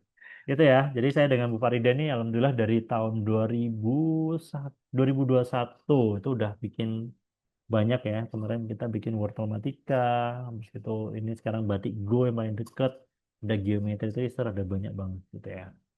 Oke, itu mungkin sebentar nih karena sebelum penutupan, ini tadi karena sudah ada yang jawab, kita akan coba ya. Iya Pak, benar gamifikasi, Mas Febri. Kalau saya biasanya bikin game RPG visual novel, oke, dengan plot, oke, misal bisa kuis dapat soal. Ya, gitu. Ini kadang kan kita nulisnya nih Mas Feb, thank you banyak ya Mas Febri ini udah sharing. Tapi kalau mau lebih cakep, tadi pakai itu ya, pakai framework yang sudah saya bikin tadi. Jadi TP-nya apa itu biar ketika ini memang ini jadi tesis atau jadi skripsi itu clear, dosennya tuh langsung ngerti. Oh ini capaian pembelajarannya ini, taksonominya apa, mekaniknya apa, itu akan lebih cakep. Dan sebisa mungkin tadi ya lagi-lagi eh, soal ya. Ini Mbak Nabila Zahida, saya sedang mengembangkan board game. Kanibal. Seru, seru, seru gini. Operasi bilangan bulat. Oke. Taksonominya C1, ya cakep. CP-nya siswa dapat menyelesaikan operasi. Oke, bulat dengan akurat. Oke. Story-nya seekor ikan yang berusaha keluar dari laut sehingga dapat menaiki pesawat.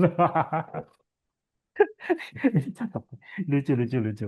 Jadi ya kita tuh harus bikin yang ide-ide out of the box ini. Apalagi anak-anak ini kan butuh yang kayak gini-gini. Nice nih Mbak, tapi Mbak Nabila. Terus Mas Rizky, saya ingin buat game untuk anak SMK kuliner. Cakep. Ayo, ini dispesifikan ya kuliner Solo, kuliner Jogja, kuliner Nusantara. Tidur. Kalau di Surabaya kemarin ada Warung Wars itu makanan di Jawa Timur.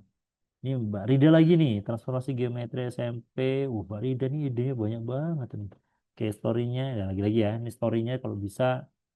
Oh, ini yang tadi ya, perdagangan Mbak. Biar bisa barang bisa cakep-cakep dari ini tadi dah kasih idenya SMK jurusan kuliner. Kalau kuliner tuh banyak banget sih yang bisa kita gali ya. Mungkin itu yang bisa saya sampaikan. Nanti habis ini sesi tanya jawab boleh banget sharing. Saya tutup dengan pantun mohon cakepnya gitu ya. Jalan-jalan ke kota Jogja. Cakep. Cakep. Jangan lupa beli bakpia. Cakep. Mari kita bersama-sama bikin matematika lebih bahagia. Saya Kasar Rizky Didi. Assalamualaikum warahmatullahi wabarakatuh. Waalaikumsalam warahmatullahi wabarakatuh. Wah, cakep sekali ya Pak Rizky ya.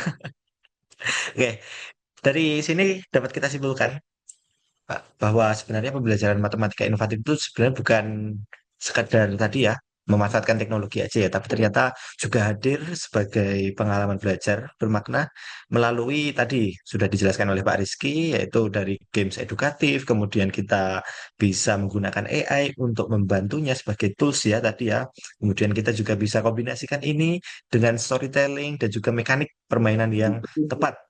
Nah, supaya nanti siswanya itu lebih aktif, kemudian juga termotivasi tadi juga berpikir kritis serta bergerak dari tadi ada di paparannya Pak Rizky dari surface learning menuju ke deep learning. Baik, untuk saat ini kita akan memasuki sesi tanya jawab ya. Tadi sebenarnya sudah ada beberapa yang menanyakan, tapi silahkan kalau misalkan dari peserta ada yang ingin bertanya terkait dengan materi pada siang hari ini, kami persilakan waktunya masih ada kurang lebih selama 15 menit ya. Silakan bisa on cam dan menyalakan mikrofon atau bisa juga chat di kolom komentar.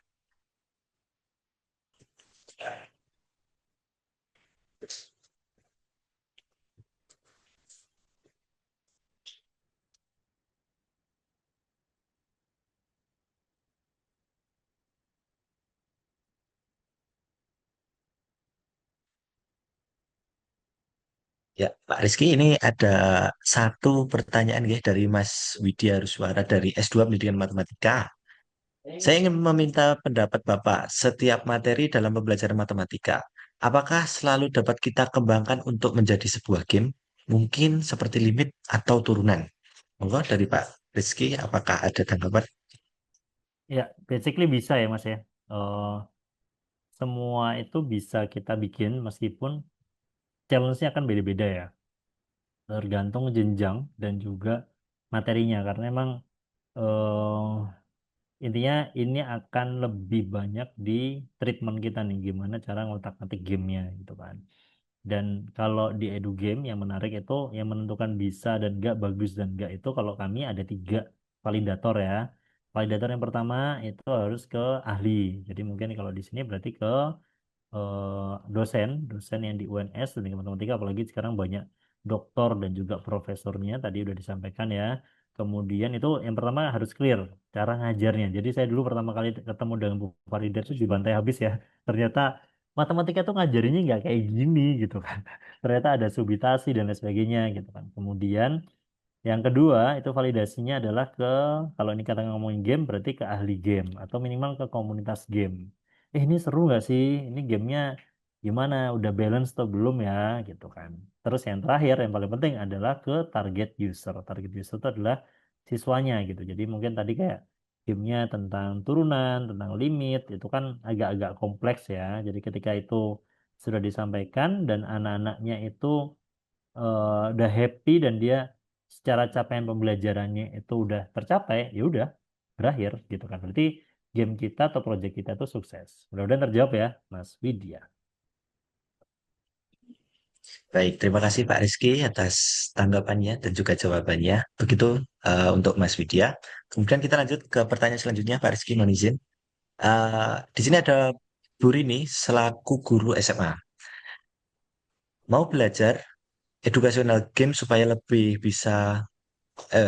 bisa lebih konseptual dan bermakna, khususnya untuk materi matematika yang abstrak. Ini bisa belajar kemana ya, Pak? Ya, sesuai dengan yang tadi ya, yang disampaikan. Kalau secara pedagogik atau secara konten, udah pasti itu jawabannya UNS ya, Pendidikan Matematika langsung. Tapi kalau yang mau gamenya, itu tadi udah saya share ya, tentang nanti akan di-share oleh panitia juga tentang slide saya ini. Itu kalau memang mau fokusnya lebih ke game mekaniknya, gimana cara, apalagi kalau pengen publish sendiri, gimana cara biayanya, gimana cara bikin ada namanya GDD ya, game desain dokumen, itu kita juga ada materi-materinya, itu nanti bisa hubungi kami di sini dan juga bisa eh, ini ya follow IG ya, nanti kita akan sering bikin kelas-kelas yang kayak gini. Mudah-mudahan terjawab ya Mbak. Oke. Oke, baik. Lanjut ke pertanyaan selanjutnya, oke. Pak Rizky masih ada banyak pertanyaan nih sepertinya. Ini dari Alifka Gusnindia, S2 Pendidikan Matematika. Izin bertanya, gimana cara memastikan siswa sampai tahap evaluate? Evaluate ya, bukan cuma untuk coba-coba saja. Ini bagaimana ya Pak Rizky ya? Oke, ini tadi Mbak Alifka ya. Cara pastiin siswa sampai tahap evaluate. Jadi paling gampang di taksonomi itu kan ada kalimatnya, bahasanya itu sintaks ya kalau nggak salah ya. Itu kan sudah ada. Jadi kalau evaluate itu harus bisa ngapain? Ya dilihatnya dari situ sih. Jadi itu bisa dievaluasi dengan cara ya paling gampang ya sebenarnya dari observasi ya, dilihat aja anaknya bisa apa enggak. Yang kedua, kalau kami kan untuk tahap asesmen itu juga macam-macam. Jadi game ini kebetulan di disertasi saya tentang itu ya. Jadi game itu ternyata bisa dipakai untuk di awal. Terus ada juga yang bisa dipakai untuk inti pembelajaran. Bahkan game itu bisa dipakai untuk asesmen, untuk pengujian gitu kan. Nah, tapi ini tadi gimana caranya tahu dia udah bisa evaluasi belum? Itu pakai kata kerja di taksonominya. Gitu sih Mbak. Mudah-mudahan terjawab ya Mbak ya. Jadi emang orang-orang game design ini para programmer-programmer itu dia nggak paham ini semua. Ini seharusnya teman-teman pendidikan matematika sih yang harus menguasain itu. Jadi orang-orang game designer atau game programmer itu ya hanya manut dengan game design dari teman-teman pendidikan matematika. Gitu. Mudah-mudahan terjawab Mbak Lipka. Thank you. Ya, baik. Kita lanjut ya ke pertanyaannya Ibu Rida ini. Sepertinya ada 2 pertanyaan, Pak, dari Ibu Rida langsung. Pak Rizky, sebagai guru yang tidak menguasai coding, saya itu belum paham apakah story atau bayangan kami itu bisa diwujudkan dalam bentuk game. Pertanyaan saya, apakah semua hal yang disusun story-nya selalu bisa dikembangkan gamenya? Kemudian untuk pertanyaan yang kedua, user itu kan jarang suka membaca aturan pada game. Padahal kalau tidak paham aturannya, ya user tidak selalu paham perintah yang ada di dalam game tersebut. Nah, bagaimana pengenalan aturan pada user ini bisa menengahi hal ini? Begitu mungkin Pak Rizky. Oke, ini cakep pertanyaannya ya. Strategis banget nih. Yang pertama yaitu nggak menguasai coding gitu kan ya. Tapi saya itu belum paham dengan story atau bayangan kami. Tadi ya, kalau story itu basically kalau dari saya itu tuh awalnya adalah ini hanya kulitnya gitu ya. Jadi kulitnya doang. Tapi setelah tahu kulitnya, kayak contoh nih saya lagi bikin game tentang kayak tadi ya, tentang jalur rempah Nusantara. Awalnya cuma pengen gitu doang. Tapi akhirnya saya perdalam lagi. Oh, jalur rempahnya rempah apa aja sih gitu kan. Terus ternyata di daerah mana aja sih. Tuh, akhirnya dikepoin deh. Kepoin banyak banget gitu kan. Tapi basically dengan adanya kontes itu akhirnya anak itu malah semakin tertarik gitu kan. Contoh, kemarin itu sebenarnya saya cuma ngajarin tentang coding, tentang aljabar yang sangat sederhana. Terus, tapi saya sampaikan dalam bentuk Dino. Itu ternyata anak-anak malah tertarik sama Dinonya gitu kan. Ih, ini Dinonya ntar aku ditangkap Dino kayak gitu. Itu yang bikin akhirnya anak itu pingin main dan penasaran lagi. Mungkin itu Bu ya. Tapi kalau pertanyaannya adalah, apakah semua hal yang disusun story-nya selalu bisa dibuat dikembangkan dengan game? Bisa. Jawabannya gitu. Nah, tinggal nanti akan seperti apa. Tadi kan game itu kan tadi ada 3 ya kriterianya minimal ya. Ada gimana cara mainnya, gimana cara dapetin poinnya, ada aturannya dan sebagainya. Nah, nyambung dengan aturan tadi. Nah, gimana nih cara ngenalinnya? Ini kemarin saya ngobrol waktu bulan bulan kemarin persis. Saya ngobrol ada namanya Obat Manjur ya. Obat Manjur itu komunitas yang dibikin oleh KPK waktu itu. Terus untuk biar orang itu nggak melakukan ini ya korupsi gitu. Nah, terus yang menarik adalah dia itu bikin sertifikasi tuh, namanya sertifikasi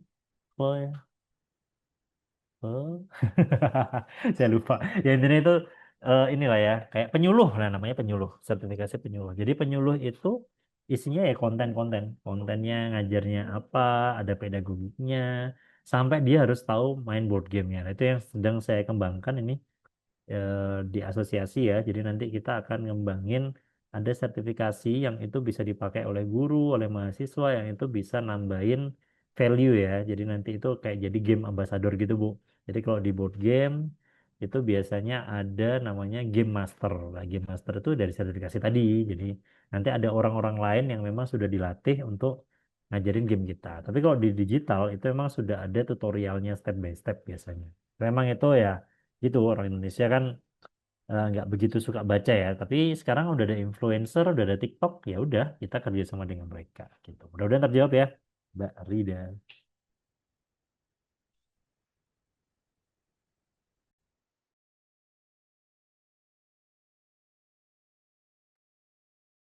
Oke, Mas Gibran ini saya lanjut ya, Mas Nurul Huda ya. Ini apakah game bisa digunakan alat asesmen? Tadi udah saya jawab ya, bisa sumatif, bisa bahkan bisa asesmen diagnosis malah. Di awal mereka main game dulu nanti kan ketahuan tuh orang itu akan kelihatan aslinya pas main board game atau pas main game digital gitu. Nanti ada orang yang kelihatan kisruh, ada yang jadi ada ininya kok. Bahkan sebentar saya share ya. Jadi bahkan itu ada risetnya. Jadi penelitian saya juga bikin tentang itu. Kalau saya namanya persona ya. Jadi kita akan coba lihat. Jadi ada namanya Bartle, Taxonomy of Player Type. Jadi ternyata ada tipe-tipe orang kalau main game itu ada 4 ini, ada killer, ada achiever, ada socializer, ada explorer kayak gitu ya. Ini ada lagi yang lain nanti. Jadi dengan game yang kita mainin itu kita bisa langsung tahu karakteristik orang. Jadi itu didiagnosis. Kalau sumatif gimana ya? Bisa juga, tapi sebisa mungkin tadi ya tergantung gamenya kita mendesainnya itu kayak gimana. Tapi kalau bentuknya cuma eh, soal terus dapat poin ya itu jatuhnya gamifikasi ya udah pakai Kahoot, pakai ini ya yang lain-lain itu. Udah terjawab.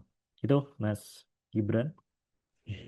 Baik, Pak Rizky, mohon izin ini dan juga peserta semuanya, mohon izin kami batasi untuk 1 pertanyaan lagi ya. Dan ini coba saya acak untuk pertanyaan yang akan saya bacakan dan mungkin nanti mohon izin untuk Pak Rizky bisa membantu menjawab melalui kolom komentar untuk pertanyaan yang belum terjawab.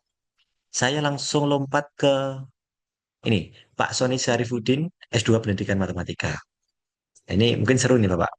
Saat ini banyak anak suka game dalam bentuk war, adventure, terutama anak-anak SMP dan SMA, karena memicu adrenalin mereka, seperti Mobile Legends, kemudian PUBG, dan FF. Nah, eh, bahkan sampai begadang tengah malam, sampai lupa belajar. Nah, terkadang saya punya ide, apakah matematika dapat diintegrasikan atau dimanfaatkan dalam bentuk game seperti itu? Mungkin jadi pendekatan yang bagus bagi anak-anak seperti mereka. Jadi ini mohon pendapat dari Pak Rizky ya terkait dengan ini pertanyaan apa pernyataan dari Pak Soni Syarifudin. Oke, ini menarik sih. Jadi kalau di kami Pak, di Sebangku itu tagline-nya adalah make learning addictive gitu ya, bikin anak ketagihan belajar atau kecanduan belajar gitu. Nah, kenapa? Ya tadi emang fenomenanya anak-anak kok suka banget dengan game. Nah, pertanyaannya adalah gimana nih caranya biar mereka ketagihan? Itu lagi-lagi ya, karena saya emang akademisi, meskipun saya juga praktisi punya usaha. Jadi akhirnya waktu itu saya nemu Pak, apa sih yang bikin orang kecanduan gitu ya. Jadi nanti bisa dibaca-baca Pak.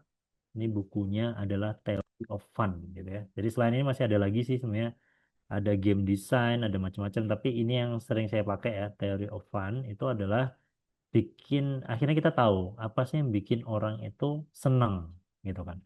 Kenapa sih anak-anak itu suka itu gitu kan. Ternyata kalau di sini sebenarnya ada banyak ya. Ternyata dengan berjenjang scaffolding dan ada levelnya, kemudian dia bisa menguasai sebuah apa namanya ability, terus dia ada mengumpulkan banyak treasure something, bisa upgrade dan sebagainya. Itu yang bikin orang tuh kecanduan, balik lagi. Bahkan sesimpel sampai suara. Kenapa sih orang tuh suka main di pachinko kayak gitu-gitu ya? Yang suka main dingdong yang judi-judi itu kenapa? Karena ternyata ada efek suara ding ding ding ding ding ding ding ding. Itu tuh yang bikin orang tuh happy gitu kan.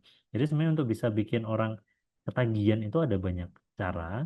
Nah, setelah kita udah tahu apa yang bikin ini, baru deh kita bikin gamenya. Gitu Pak Sony. Itu menarik banget. Jadi emang ketika kita bisa tahu, yang pertama tadi udah tahu nih problemnya ya. Tapi ingat ketika satu problem itu solusinya bisa banyak gitu kan. Orang sakit kepala itu belum tentu obatnya oskadon gitu kan. Ternyata sakit kepala dia cuma pengen butuh healing doang gitu. Oh ternyata masih sakit kepala. Ternyata sakit kepalanya obatnya dikasih duit ya. Gajinya naik 10 kali gitu langsung sembuh sakit kepalanya. Bisa jadi kayak gitu. Tapi ini problemnya kita harus clear dulu. Kenapa sih anak-anak lebih senang dengan Mobile Legends tadi ya? Atau mungkin kita mungkin gali lagi nih. Bisa jadi riset lagi ini. Kenapa kok anak-anak nggak suka matematika? Karena apanya gitu kan. Nah, kalau udah tahu problemnya, baru kita identifikasi nih solusinya, baru deh kita akan coba kayak gitu. Itu Pak Sony, ini menarik. Nanti kita bisa diskusikan lebih jauh lagi. Gitu Mas Gibran. Baik, terima kasih banyak Pak Rizky. Tapi sebelum acara ini kami tutup Pak Rizky, kami mohon untuk berkenan kepada Pak Rizky untuk memberikan closing statement atau mungkin pesan penutup ya kepada seluruh peserta webinar pada siang hari ini. Oke. Eh, Jadi menarik ya kalau kita ngomongin game, kalau versinya di Islam itu kan ada didiklah anakmu sesuai dengan zamannya gitu kan ya. Jadi karena zamannya udah kayak gini, ya udah, ayo kita bareng-bareng gimana caranya bikin anak-anak ini belajar tapi serasa bermain gitu kan. Dan kalau saya sih jujur sampai sekarang jujurly gitu ya. Ketika kita mau bikin game, saya selalu ingat dua hal ya. Ternyata sebaik-baiknya manusia itu cuma ada dua. Yang pertama adalah yang anfa'uhum linnas gitu kan. Wa khairun nasi asanahum khuluqan wa anfa'uhum linnas. Jadi yang akhlaknya baik dan ngasih manfaat paling banyak. Jadi ketika kita nawaitunya, niatnya itu bikin edu game tadi buat matematika dan sebagainya itu niatnya bagus dan karya kita tuh bisa dipakai oleh banyak orang, itu insya Allah tuh jadi amal jariah kita, bahkan itu bisa sampai kita ini ya amal ya tadi amal amal jariah yang bisa sampai turun menurun gitu ya. Jadi ayo kita bareng-bareng kita ini kita beruntung banget tinggal di Indonesia yang mana PR-nya banyak banget ya tentang pendidikan ya. Kalau mungkin kita tinggalnya mungkin di Finlandia, di Korea atau di Singapura mungkin nggak sekompleks ini ya. Jadi kita punya ladang amal yang luar biasa di Indonesia. Oke, itu dari saya. Thank you semuanya.